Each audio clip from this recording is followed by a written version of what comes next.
ये हम इस वीडियो में हम बात करेंगे कि फ्यूचर ऑफ आर्टिफिशियल इंटेलिजेंस क्या है। मतलब क्या चैट जीपीटी या एआई या इस तरह के टूल्स आपकी जॉब ले लेंगे या नहीं। मतलब जैसे 70s के दौर में जब कंप्यूटर आ रहा था तो लोग कहते थे कि ये आपकी जॉब्स रिप्लेस कर देंगे और जॉब्स ख़त्म हो जाएंगी। तो देखिए, चैट जीपी अकेला नहीं है, उसका बहुत ज़्यादा बज़ क्रिएट हो गया है। उसके अलावा और बहुत सारे इतने सॉफ्टवेयर्स हैं जो एआई बेस्ड हैं और अलग अलग तरीके से डिस्टर्ब कर रहे हैं अलग अलग इंडस्ट्रीज़ को। ठीक है, अब क्या हो रहा है इस बार, मतलब पहली दफ़ा हिस्ट्री में, कि सब कुछ जो अलग अलग था वो सिंथेसाइज हो गया, वो सब कुछ एक साथ आ गया है। तो कुछ इतना बड़ा हो रहा है जो कि बियॉन्ड द इमेजिन है। मतलब आज जो हम बात कर रहे हैं कि चैट जीपीटी 4 की आज हम बात कर रहे हैं, तो 5 में क्या होगा, 6 में क्या होगा, 10 में क्या होगा। तो ऐसा है कि जब कंप्यूटर आया था तब कैसा था, जब मोबाइल आया था तो तब कैसा था, और आज कैसा है। ठीक है, तो आप समझ सकते हो कि अगले 2, 5, 10 सालों में क्या होने वाला है। ठीक है, तो या तो कुछ लोगों को दुनिया में पता ही नहीं है या कुछ डिनाइल मोड पे हैं। तो एक डाटा शेयर करते हैं कि दुनिया अब किस डायरेक्शन में जा रही है। आपको आइडिया मिलेगा कि चैट जीपीटी के बारे में कि कितने एम्प्लॉयज़ हैं उस कंपनी के बारे में। क्या किसी को आइडिया है? किसी को नहीं पता। उस कंपनी में आज से 1 साल पहले 2 साल एम्प्लॉयज़ और आज हैं 400 एम्प्लॉयज़। आप सोच के देखो कि ऐसी कंपनी जहाँ पे सिर्फ 200 एम्प्लॉयज़ हैं, कुछ ऐसा क्रिएट कर दिया है जो वो कंपनी क्रिएट नहीं कर पाए जहाँ पे लाखों एम्प्लॉयज़ थे।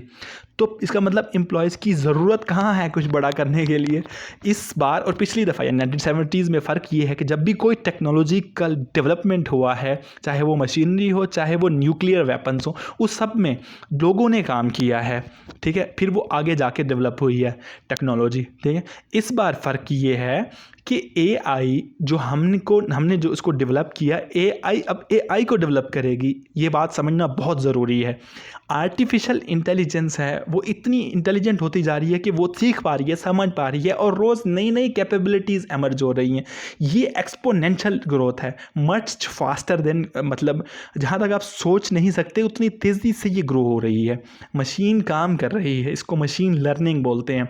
मशीन को पहले हम ट्रेन करते हैं, फिर उस मशीन को जितना हम यूज़ करते हैं वो मशीन और ट्रेन होती जा रही है। एआई के जितने भी एक्सपर्ट्स हैं आज की डेट में, उन्होंने 10-20 साल पहले प्रिडिक्ट किया था कि जैसे जैसे एआई डेवलप होगा, सबसे पहले जो जॉब्स आएंगी वो जाएंगी ब्लू कॉलर्स जॉब। यानी वो लोग जो बहुत ही बेसिक लेवल का मैकेनिकल लेवल काम करते हैं, लेबर काम करते हैं, ड्राइविंग करते हैं, रोबोटिक्स आएगा और वो सारी जॉब्स चली जाएंगी, जैसे हमने मूवी में भी देखा है। ठीक है, फिर उसके बाद में जाएंगी वाइट कॉलर जॉब, क्योंकि उसके लिए एक अलग लेवल की स्किल चाहिए। मतलब ऑफिस में बैठकर एक प्रोग्रामिंग कर रहे हो, कोडिंग कर रहे हो। तो उसके बाद आखिर में जो जाएंगी वो होंगी क्रिएटिव जॉब, जैसे फोटोग्राफर्स हो गए, डिज़ाइनर्स हो गए, विजुअलाइजर्स हो गए, राइटर्स हो गए। इसका एक एग्जैक्ट उल्टा हो रहा है। सबसे पहले जो जॉब्स आ रही हैं वो हैं क्रिएटिव जॉब और वाइट कॉलर जॉब। मतलब जो सबसे मुश्किल काम था वो एआई ने सबसे पहले कर दिया है। ठीक है, मतलब मैं अभी समझ नहीं आया कितनी आसानी से। तो मतलब आप एआई से कोई ऐसी तस्वीर बना सकती हो जो बिलियंस ऑफ तस्वीरें हैं उसके पास डाटा में, उसको जो है ना उसकी मदद से वो कहीं से किसी के लिप्स उठाएगा, किसी की नोज़, किसी की आइज़, किसी की कुछ, किसी की ज्वेलरी, और वो एक ज़बरदस्त मॉडल बना के आपको दे देगा जो दुनिया में कहीं एग्जिस्ट भी नहीं करती होगी। तो आप इमेजिन कर सकते हैं कि अगर कोई ऐसी तस्वीर मतलब आपके सामने आती है जो आपको रियल लगती है, और वो रियल और एक अच्छी मॉडल लगती है और वो दुनिया में कहीं एग्जिस्ट नहीं कर सकती, तो आप इमेजिन कर सकते हो कि एआई की वजह से कितने लोगों की जॉब्स जाने वाली है। तो अगर आप इस तरह के किसी मतलब मॉडल को हायर करते तो आपको एक बहुत बड़ी रकम जो है ना पे करनी पड़ती। उसको शॉर्ट करने के लिए आपको सेट बनाना पड़ता है, उसकी भी एक कॉस्ट होती। ठीक है, मतलब उस एक तस्वीर को बनाने के लिए वो जो एक मॉडल है उसके लिए आपको एक फ़ोटोग्राफ़र चाहिए होगा, सेट चाहिए होगा, मॉडल चाहिए होगी, उसको उसके जो ड्रेसिंग है उसको स्टाइलिस्ट जो होता है वो सेट करने के लिए चाहिए होगा, और उसका मेकअप चाहिए होगा। तो ये सारी चीज़ें, ये सारी जॉब्स जो है ना एटलीस्ट इस एक उसमें ख़त्म हो जाएंगी एक पार्ट में। तो इतना बड़ा इम्पैक्ट डालने वाली है ये इंडस्ट्री में जो एआई है। तो मैं मतलब सच को देख पा रहा हूँ, मैं डिनाइल मोड में नहीं हूँ। 1, 2, 3 साल के अंदर मतलब इसकी जब क्वालिटी और बेहतर होती जाएंगी तो क्या होगा लोगों के साथ। ठीक है, photographer, model, graphic designers, stylist, मतलब ये सारे इन सब का क्या होगा। तो एक झटके के अंदर कितनी जॉब्स चली जाएंगी।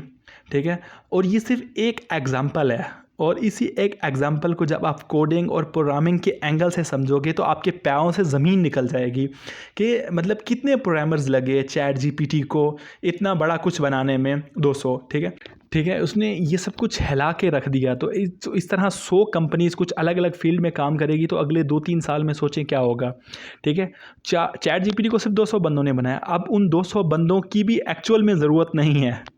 ठीक है, तो जैसे ताजमहल के बारे में जैसे हमने सुना है कि जिसने बनाया था उसके हाथ ही काट दिए गए, तो एआई खुद मोशन में आ गया है। ठीक है, तो ऊपर से जैसे एक बर्फ़ के पहाड़ से आप एक छोटी सी पत्थर को फेंक दे हो और वो आहिस्ता आहिस्ता आहिस्ता और मतलब उसको इकट्ठा करता है तो उसको रोकना मुश्किल हो जाता है, आहिस्ता आहिस्ता बड़ा होता जाता है। ठीक है, और अगर हम स्टैट्स के अकॉर्डिंग बात करें तो उसका जो इंटेलिजेंस लेवल है वो एक 9 साल के बच्चे जैसा है। ये डाटा है दिसंबर 2022 का, और जनवरी 2022 में उसकी जो एज थी वो 7 साल। ठीक है, 7 साल का होने में उसको लगे थे 10 से 15 साल। ठीक है, 7 साल से 9 साल उसमें पहुंचने में उसको लगे 1 साल से भी कम। ठीक है, अगले 6 महीने में क्या होगा, अगले 1 साल में क्या होगा, 2 साल में क्या होगा। ठीक है, आप इवन के इमेजिन भी नहीं कर सकते। ठीक है, अब ऐसा नहीं है कि जो है ना हमने जो इमेज की बात की कि उसके बाद सब कुछ ही ख़त्म हो जाएगा, लेकिन आप ये कह सकते हो कि 90% जो है ना फोटोग्राफर्स का काम ख़त्म हो जाएगा, वो सिर्फ 10% बचेंगे, वो उन जिनके अंदर कुछ ऐसा है जो एआई नहीं कर पा रहा। ठीक है, ये होना ही है। मतलब एक कंपनी के पर्सपेक्टिव, एक क्लाइंट के पर्सपेक्टिव से देखो, उसको कुछ भी नहीं देना पड़ रहा, फ्री में काम करना पड़ रहा है और अनलिमिटेड सप्लाई है।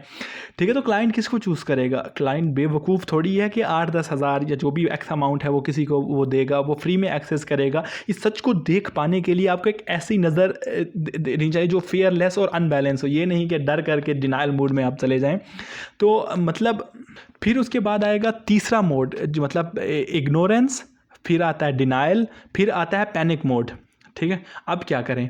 तो जो है ना जैसे मतलब आपको याद हो कि कोडैक जो था, जब वो तस्वीरें बना, उसका जो मैनुअल कैमरा था उससे जब वो डिजिटल कैमरा पे वो स्विच नहीं हुए थे, वो डिनाइल मोड में चले गए। उन्होंने कहा नहीं जी, जो लोग पेपर की जो तस्वीर है उसको लोग बहुत पसंद करते हैं, ये वाली जो तस्वीर है इसको लोग फील करते हैं, टच करते हैं, तो इससे कभी वो नहीं जाना चाहेंगे ना, दूर नहीं जाना चाहेंगे। तो ये डिनाइल मोड था और इसी की वजह से उनका फेलियर हुआ। नोकिया के साथ भी यही हुआ कि वो अपने जो उसका जो था सॉफ्टवेयर जो भी था उसमें वो मतलब उलझ गया, उसने टच वाले या इस मोड में नहीं गया।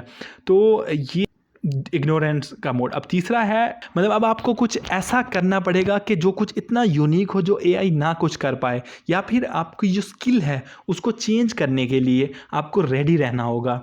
मतलब अपने ऊपर जो हम स्टैंप लगाते हैं कि मैं ये हूँ, ठीक है, इन सब ठप्पों को हटाना होगा।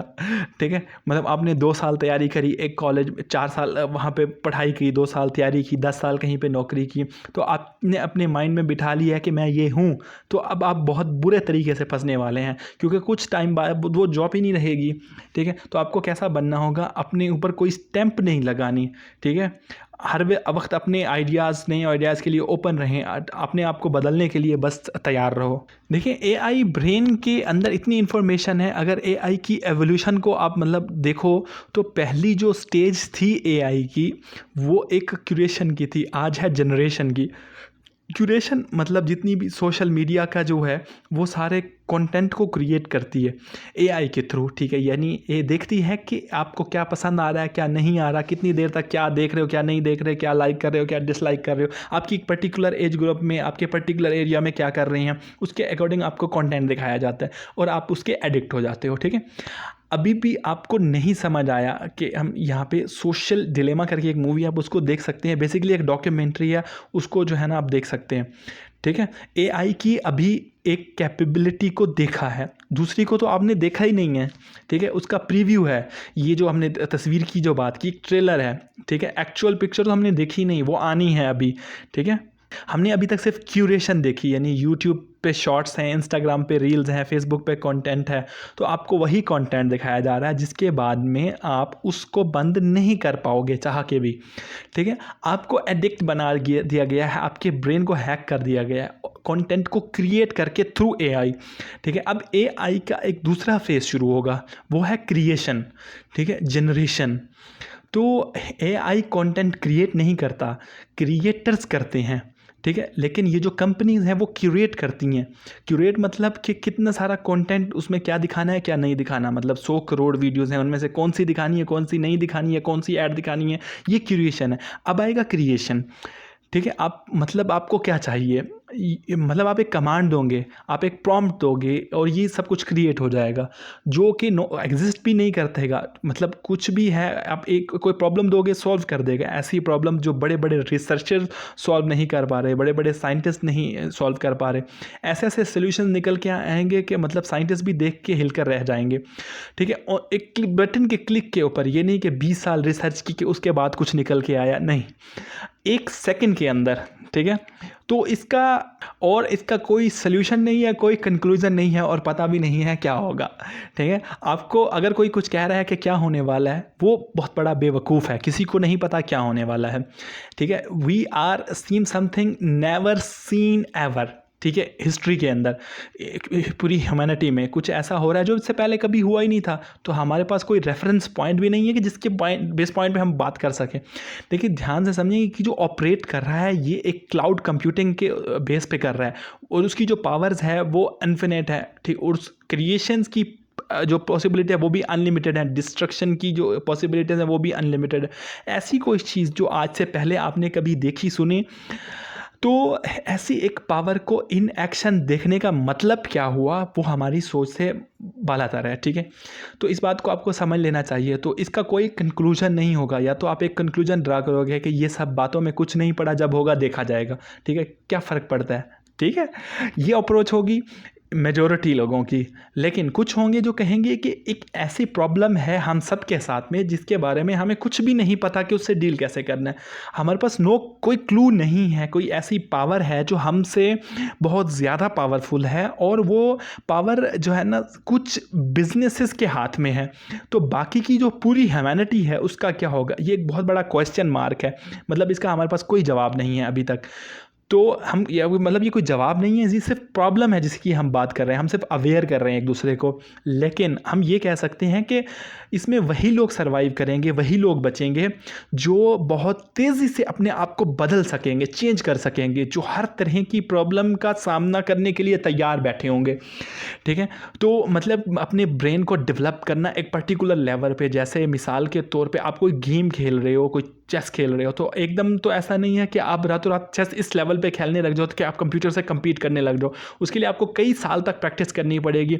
अगर आपने कभी चेस खेली ही नहीं और आपके सामने कंप्यूटर चेस खेल रहा है तो गेम शुरू होने से पहले ही ख़त्म। ठीक है। यही हालत होने वाली है एआई के साथ। तो अब आपको अपने इस लेवल तक अपने आप को ऊपर उठाना होगा, इस लेवल तक आपको समझना होगा, कंप्यूटर की नेक्स्ट चाल को समझना होगा और कंप्यूटर को कंप्यूटर की गेम में हराना होगा। या फिर अब आप ये हराना होगा, या फिर ये समझना होगा, अब ये बहुत ज़रूरी बात है, या फिर आपको ये समझना होगा कि इस गेम को हम नहीं जीत सकते, ये एब्सोल्युटली नो होप। ठीक है। तो इस गेम को मुझे खेलना ही नहीं है, इस गेम से बाहर निकल के फिर कुछ ऐसा करना होगा जो इस पूरी गेम से बाहर है, मतलब आउट ऑफ द बॉक्स कुछ सोल्यूशन।